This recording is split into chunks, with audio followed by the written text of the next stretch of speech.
দিন যায় কাজে, রাত যায় একা, ফোনের ওপারে সবার দেখা। টাকার জন্য সবকিছু ছাড়া, মনটা শুধু দেশে পড়া।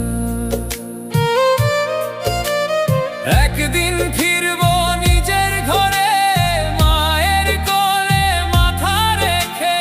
এই স্বপ্নটাই বাঁচিয়ে রাখে প্রবাস জীবনের প্রতিটা রাতে। প্রবাস জীবনের এই গল্প, চোখে জমে অশ্রু ব্যথা, হাসির আড়ালে লুকানো